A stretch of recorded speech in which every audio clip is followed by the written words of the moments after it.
can love be restored after cheating? And Hmm. a follow-up is, does the pain of infidelity ever go away? Okay, so this is one of those areas where it really depends on, I think,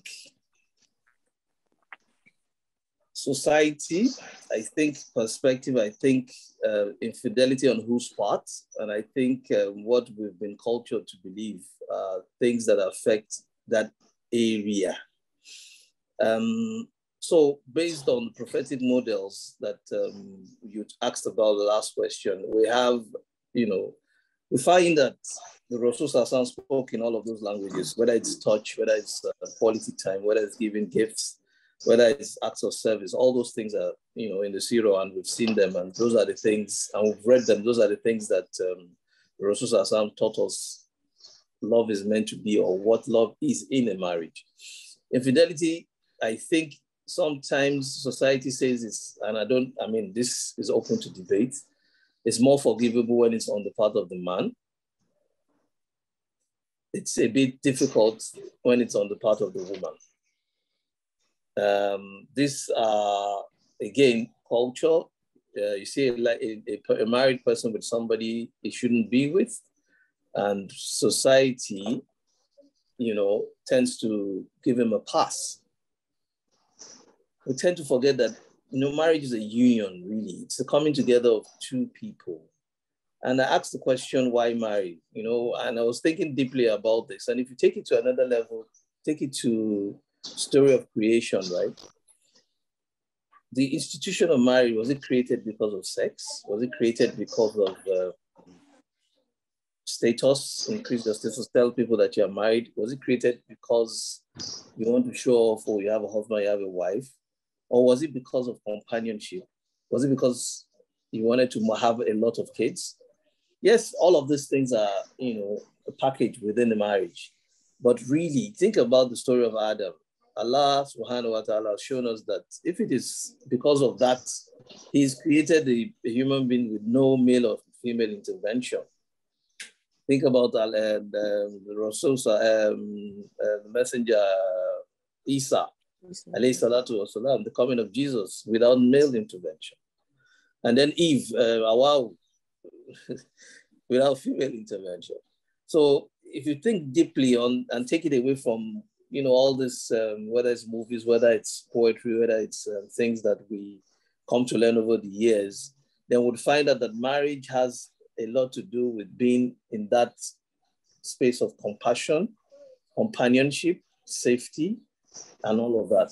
So when it is betrayed, it is as painful for the male as it is as for the women. But I find that society, and we can talk about this in more detail, it's possible to move on, and it depends on the forgiving spirit that the person who that has been done to has happened to. We would like to guide against what leads to that. And, I wanted to share about some things that lead to failure in marriages and leads to maybe infidelity ultimately. But yes, it is possible to move on to. I find that women are more forgiving than our men. It needs a lot of work. It needs a lot of honesty. It needs a lot of integrity to be able to say, look, I made a mistake. Please forgive me. It won't happen again. And from then on, make those necessary steps to show the person that you are truly sorry, you are truly willing to be better. Because to ask for something better, you must first be better. To be more, you must first be more. To ask for more, be more. If we take marriage as that cardinal point of, we want to be safe in a safe space with somebody else, we want to have companionship, forget about whether the kids are around or whatever. Those are, yes, the fruits of marriages, but at the peak of it all is that being with the person. So why would you want to betray that person's trust? Why do you want to betray that person's need for you and go give it to somebody else? Again, realistically, some of these things are also compounded by the fact that the male are permitted to have more than one wife. So sometimes you make excuse that if it is not married to those person, it is still infidelity, right? It is still cheating. The only time it doesn't become cheating is when this other person has been married properly. So the question is it easy? No, it is not. Can it be done? Yes, it can be done. Again, as I said, openness, honesty, the willingness and that integrity to say, I want to move on.